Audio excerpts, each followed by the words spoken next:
While mourning King T'Challa's passing, the citizens of Wakanda struggle to defend their nation against encroaching foreign powers. Following King T'Challa's passing, Queen Ramonda, Shuri, Baku, Okoye, and the Dora Milaje strive to defend the realm of Wakanda from interfering world forces.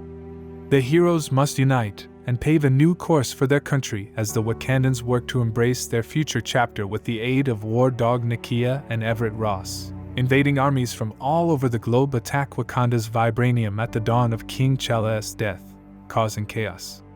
It will be the responsibility of Shuri, Baku, Nakia, and Okoye to protect the country, particularly as a strange Mexican civilization rises from the ocean's depths. The movie starts with Shuri trying to recreate the herb to save T'Challa's life. As the herb creates, Ramonda tells her that T'Challa passed away. Shuri starts crying at a clearing. A shaman is doing a ceremony for their beloved king and Black Panther. A funeral is held and T'Challa's coffin is taken away by a fighter. 1 year later, Ramonda arrives at the United Nations where other countries are upset about vibranium spreading across the world. The night before, soldiers infiltrated a vibranium ship, and they take a woman's ship. Opens a wall. Okoye appears and the Dora Milaje battle the soldiers. Ramonda says the king is dead and that they will always strike. Okoye brings the soldiers in the room and makes them kneel. Ramonda says that Wakanda will always strike. On the Atlantic Ocean, a helicopter arrives in a ship where vibranium is created. 2 people go underwater and see that the engine is failing. Tulokans attack the ship and the crew is killed,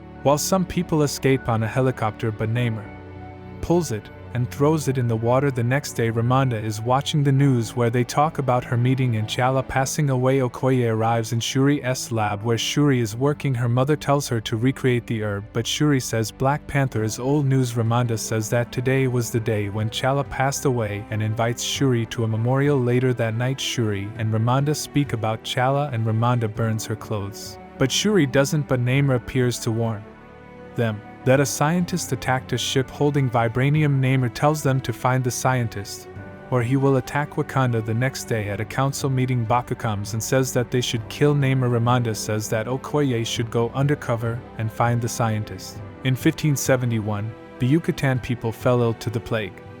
One man found a plant and along with other people drank it. The substance turned the people blue and made them incapable of breathing in air. They quickly moved to the ocean and created a civilization in the deep water, Talokan. One of the women who ingested the plant had a baby named Kayukeokan. The baby grew up to become ruler of Talokan. When Finn died, she asked to be buried on the land. Kayukeokan led some guards up to the land where he saw a civilization. They attacked the civilization to make room for his mother's burial. One of the villagers called him Namor, meaning the boy without love. Shuri works in her lab, trying hard to create an artificial heart-shaped herb to use for her brother and Wakanda's king, T'Challa, who is dying of an illness. Ramonda slowly walks into the lab, announcing the king's death. A year later, Wakanda is having trouble with other nations wanting their vibranium. The Dora Milaje catch French military men trying to steal from their outpost. Later, Ramonda talks to the United Nations and reveals the French's attempt to steal. She reminds the countries that even though the Black Panther is gone, they will still fight. At a mining outpost, Americans mine in the ocean using a vibranium detector that was created by an MIT student, Riri Williams. This is how they locate vibranium in the sea.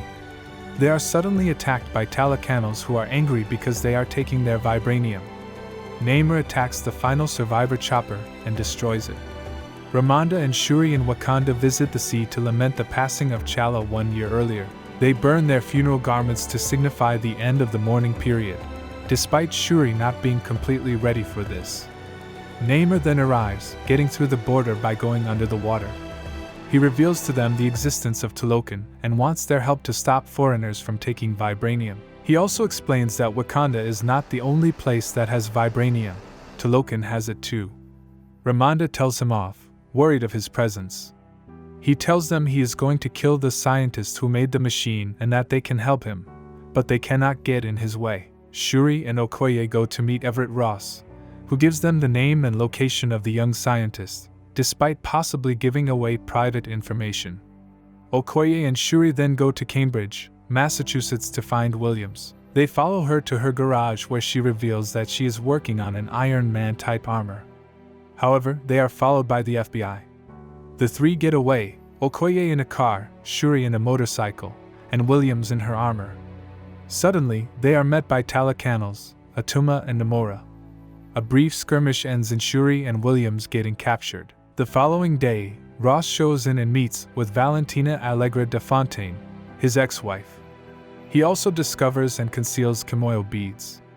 Okoye is fired from her post as general in Wakanda after Queen Ramonda chastises her for losing Shuri, which is made worse by earlier events like the time she appeared to support Killmonger when he took the kingdom. Williams and Shuri awaken in Talokan. Namor demonstrates the culture to Shuri while attempting to persuade her of his beliefs, and even gives her his mother's jewelry. She doesn't agree with murdering Williams though. Ramonda, who had left Wakanda 6 years earlier, travels to Haiti to visit Nakia. She requests Nakia to locate Shuri on her behalf. Nakia does some surveillance and determines the location. Ramonda is talking to Namor about his strategy when she separates Williams and Shuri. They return to Wakanda, but only for more torment as Namor and his people invade. They flood the city, causing an all-out war. Namor takes care of all of the Wakandan vehicles before flooding the throne room, holding Ramonda and Williams. Williams starts drowning, so Ramonda swims to save her. She is able to get Williams to safety, but only to drown in the process. Shuri mourns her mother's passing as Namor tells her she is queen now. He and his people then leave the country. Meanwhile, Allegra de Fontaine finds out that Ross has been communicating with Wakanda this whole time and has him arrested. After the burial, Baku speaks with Shuri and advises her morally not to murder Namor. After that, he promises to house any displaced Wakandans as a result of the invasion. Shuri then fashions the fake heart-shaped plant, which ultimately succeeds, using Namor's mother's bracelet. After ingesting it, she enters the astral plane where Erik Killmonger welcomes her and asserts that they are identical. After some debate, Shuri declares she will murder Namor as retaliation. Shuri gets out of bed and puts on a suit. She then enters as the Black Panther into a conference between Baku and the Elders. Shuri and Williams determine they may weaken Namor by heating his body to the point where it can no longer get oxygen as they prepare ready for fight. Then another Ironheart armor is created. Okoye receives new armor from Shuri dubbed the Midnight Angels that functions quite similarly to Iron Man's as well. Annika is chosen by Okoye to join her two-woman squad. In the ocean, they use a vessel to lure the Talacanals into a trap. The battle commences as Namor seems to gain the upper hand. However, Black Panther traps him in a Royal Talon fighter as they take off away from the battle. Meanwhile, the Dora Milaje fight the Talacanals on the side of the vessel while the Jabari tribe, Nakia, and the others battle the ones on top. Ironheart and the Midnight Angels take care of the airborne Talacanals. Black Panther heats up the Royal Talon fighter, weakening Namor, but he begins to break out with his spear. Black Panther shoots a blast from her vibranium gauntlets which explodes the whole ship, sending the two adversaries into the island below. The two fight some more until Namor impales Shuri. However, instead of finishing her off, he is more worried about getting to the water before he dies.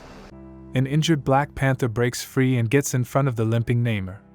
She then yells, "Wakanda Forever," as she armors up, sending a blast from the exploding Talon fighter into Namor. He is set ablaze as he collapses.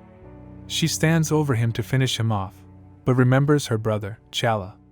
With these memories of the man he was, she decides to spare Namor's life as long as he returns to Talokan. The Black Panther has earned Namor's appreciation, and he follows her as they head back to the battleground to order everyone to cease fighting.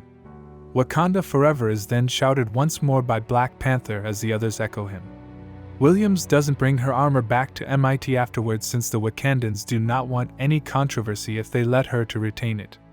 Instead of contending for the throne, which is ultimately challenged by Baku, Shuri departs for Haiti. Later, when Atuma welcomes him, Namor paints in his chamber. She is reassured by Namor that their new partnership with Wakanda would be advantageous.